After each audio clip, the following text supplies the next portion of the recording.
एक अप्सरा की कहानी, नलिनी का प्रेम। कहानी। स्वर्ग की सबसे मनमोहक अप्सराओं में से एक नलिनी अपनी सुंदरता और मनमोहक नृत्य के लिए जानी जाती थी। उसके पायल की झंकार से देवता भी मोहित हो जाते थे और उसकी मुस्कान से मुरझाए फूल भी खिल उठते थे। नलिनी को अपनी कला पर बहुत गर्व था और वह स्वर्ग के ऐश्वर्य में डूबी रहती थी। एक दिन देवराज इंद्र ने उसे पृथ्वी पर एक महत्वपूर्ण कार्य के लिए भेजा। धरती पर आरण्यक नामक एक युवा ऋषि घोर तपस्या में लीन थे। उनकी तपस्या से देवलोक का सिंहासन भी हिलने लगा था। इंद्र को भय था कि कहीं ऋषि अपनी तपस्या के बल पर स्वर्ग पर अधिकार न कर लें। इसलिए उन्होंने नलिनी को ऋषि की तपस्या भंग करने के लिए भेजा। नलिनी पृथ्वी पर उतरी और उस शांत वन में पहुंची जहां ऋषि आरण्यक ध्यान में मग्न थे। चारों ओर शांति थी और केवल पक्षियों का मधुर कलरव और पत्तों की सरसराहट सुनाई दे रही थी। नलिनी ने अपना मनमोहक नृत्य शुरू किया। उसकी पायल की ध्वनि ने ऋषि के ध्यान को तोड़ने की कोशिश की, लेकिन आरण्यक अडिग रहे। नलिनी ने हार नहीं मानी। उसने अपनी मधुर वाणी में गीत गाना शुरू किया। उसका गीत इतना कर्णप्रिय था कि वन के जीव जंतु भी मंत्रमुग्ध होकर उसे सुनने लगे। धीरे धीरे ऋषि की आंखें खुलीं।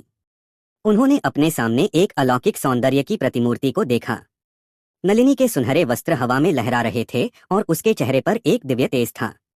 ऋषि आरण्यक, जो वर्षों से अपनी इंद्रियों पर नियंत्रण रखे हुए थे, नलिनी के सौंदर्य को देखकर मोहित हो गए।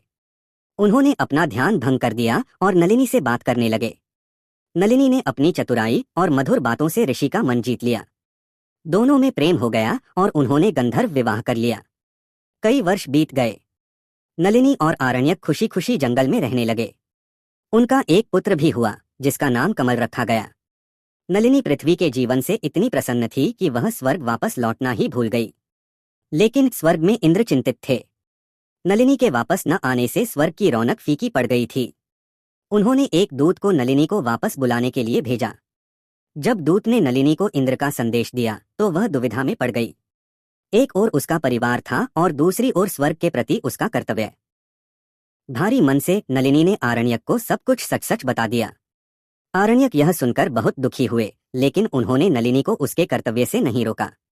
नलिनी ने अपने पुत्र को आरण्यक को सौंप दिया और भारी मन से स्वर्ग लौट गई।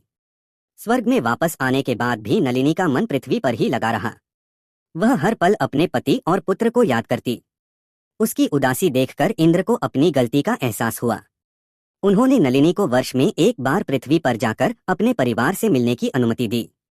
इस प्रकार नलिनी हर साल वसंत ऋतु में पृथ्वी पर आती और अपने परिवार के साथ कुछ समय बिताकर वापस स्वर्ग लौट जाती। उसका प्रेम अमर हो गया और उसकी कहानी युगों युगों तक सुनाई जाने लगी।